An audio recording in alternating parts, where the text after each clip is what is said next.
sabia que o trauma ele não nasce só de um grande evento? Essa ideia para mim foi uma surpresa. Durante muito tempo eu alimentei aquela percepção que o trauma é, nossa, aquela coisa gigante que aconteceu comigo, com você. E não. O trauma ele pode surgir de um olhar que não veio, de um colo que eu não recebi, de um amor que chegou pela metade. Eu sou a Renata Flores, sou terapeuta, sou reprogramadora mental e tem um tempo que eu venho estudando o trauma mesmo, no nível físico e o que ele pode fazer com você. E a importância da gente elaborar esse trauma para a gente se ver livre de um monte de sintomas. Bom, tô aqui para a gente conversar um pouquinho sobre trauma, o que ele vem fazendo com você, mesmo quando a gente acha que tá tudo bem. Eu quero começar do início dessa jornada para te trazer um conhecimento que vai tornar um autoconhecimento para você. E o primeiro lugar que é muito importante a gente falar nesse lugar do trauma é o que é o trauma.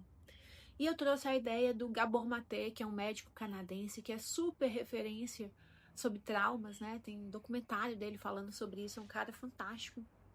E ele fala que o trauma não é o que aconteceu com você. O trauma é o que acontece dentro de você em resposta daquilo que aconteceu.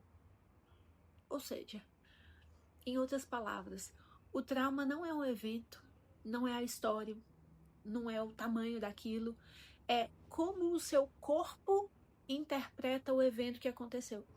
E o mais importante, tá o que você precisou desligar dentro de você para sobreviver.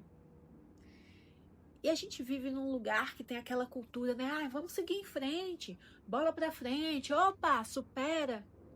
Mas seguir em frente com o seu sistema nervoso congelado, com o seu coração fechado, com o seu corpo em alerta constante, não é seguir em frente. É você começar a sobreviver no automático. É isso que você quer? Seguir em frente, mas estar sobrevivendo no automático? Congelada, dissociada, bloqueada, travada? Quando um trauma acontece, o nosso corpo ativa algumas respostas. Luta, fuga e a mais comum e menos falada, congelamento. Olha aí para você se em algum lugar dentro de você está congelada, em freezing. E o que isso traz, né? Como eu vou perceber isso? É uma sensação de apatia, um cansaço profundo, inexplicável, aquele cansaço que você está congelada mesmo, você não consegue sair do lugar. Isso não é preguiça, não consigo sair do lugar. Isso é dissociação. Você está aqui, mas o seu corpo ainda está preso naquele momento, no que aconteceu com você lá dentro. Ele está lá porque ele está esperando o quê? Se sentir seguro para ir para o mundo depois daquilo. Então ele congela o impulso de viver, o impulso de sentir, o impulso de amar. Você segue em frente, mas você, o seu corpo, que é quem experienciou aquilo, a sua mente seguiu em frente, ela foi obrigada àquilo. O seu corpo continua congelado, preso naquele momento. Em Mulheres que Correm com os Lobos, a Clarice Pinkola fala dessa mulher que precisa se cortar em 1000 partes, dissociar, para viver com o que aconteceu com ela. E quantas vezes você precisou se cortar em 1000 partes, se dissociar? A sua mente seguiu, a vida teve que seguir, mas você tá lá. Você teve que dizer, ai, tá tudo bem, quando você não elaborou aquilo. Um lado seu, uma parte sua, ainda está naquele movimento de eu não vou sobreviver a isso que viveu. E literalmente o seu corpo pode sentir que ele morreu. E ele fica apático. Ele fica travado.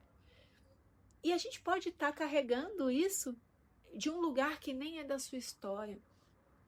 Trazendo a constelação familiar, né? Bert Hellinger, quando revela pra gente que o amor cego conecta membros da família pelo sofrimento.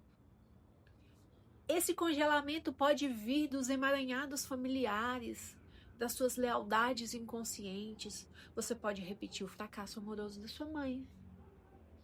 Você pode repetir o abandono emocional do seu pai.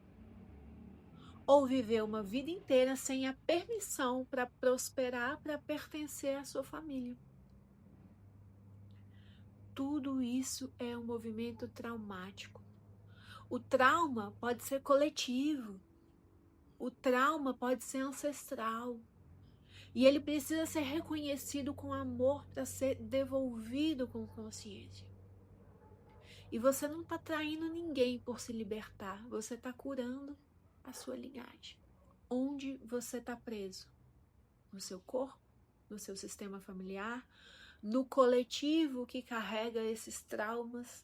Nós mulheres carregamos tantos desses traumas coletivos. O Freud foi um dos primeiros a mostrar pra gente que o nosso inconsciente guarda memórias profundas. E quando elas não são processadas, não são elaboradas, elas continuam nos influenciando.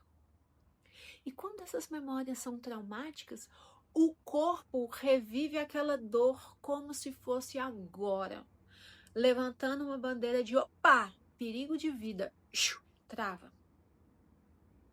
E é por isso que, às vezes, mesmo depois de anos, você reage como se fosse uma criança rejeitada, uma criança humilhada, uma criança que não foi escolhida.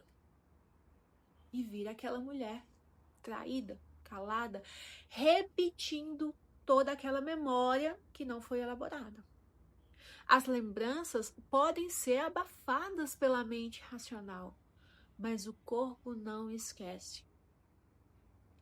Ele segura as emoções que você não pôde expressar. Segue em frente. E o corpo lá. E o silêncio que um dia te protegeu, hoje está te adoecendo. Por isso a importância da gente olhar para essa questão não no lugar da minha mente racional, no lugar do meu corpo que experienciou e continua experienciando essa memória. Vamos falar de como o seu trauma está se manifestando no momento presente? Relacionamentos que se repetem no mesmo padrão de dor. O medo da intimidade ou do abandono. Procrastinação, autossabotagem, compulsões. Crises de ansiedade sem motivo aparente. Um cansaço que não passa, mesmo que você esteja dormindo bem. Uma dificuldade de confiar em você, no outro. E pior, muitas vezes a gente se culpa por isso. Minha irmã, não é culpa, é uma ferida emocional. Ela não precisa do seu julgamento, do seu tirano interno, da sua punição. Ela precisa de tempo, de cuidado, de acolhimento para cicatrizar. Ela precisa de elaboração. Faça psicoterapia. Olhe para o seu trauma. Não entregue a sua vida para o seu trauma e deixe de viver, deixe de ser, deixe de acontecer. Mas o primeiro movimento é você parar de lutar contra o sintoma. A gente vive querendo nos livrar do sintoma. Eu tenho uma dor nas costas crônica, como é que faz? Massagem? Não. Olha para o seu sintoma. Ele é o seu GPS. Corpo, o que você quer me dizer? Por que você vive aqui tão tenso? Está congelado? Reconheça o seu corpo como uma parte essencial, para não falar principal, no seu processo de cura. Meditação, respiração somática, constelação, reconexão com o sentir. A gente não se livra de um treino mentalmente. E não sai dos relacionamentos, não. A cura do trauma, ela acontece no relacionamento, na presença segura de alguém que não tenta te consertar, mas te ajuda você a lembrar de quem você é, com acolhimento, dando espaço, porque o trauma é uma sensação gigante de insegurança. Então eu entro em um ambiente seguro, me sinto acolhida, e aí eu posso elaborar, eu posso sair daquilo. Se você chegou até aqui, eu quero te dizer, você não é fraca, você é sobrevivente. Mas a gente tem o poder de escolher ir além da sobrevivência. A vida pede mais. Você não está perdida. Você está escondida embaixo dessa camada de dor, de resistência, de um escudo de segurança para sobreviver. Mas você está aí, pronta para emergir. E tudo começa quando você para de se culpar e começa a se cuidar, se acolher. A dor precisa ser acolhida. A criança ferida, ela precisa de colo. E adulta, a gente precisa aprender a se escolher. Você tá pronta. E eu tô aqui só para te lembrar que o que aconteceu com você não te define. O que você vai fazer com isso, sim. Se esse vídeo tocou você de alguma forma, escreve aqui para mim nos comentários, eu quero conhecer você. Escreve aqui para mim, o trauma não me define. E vamos junto. A vida pede mais.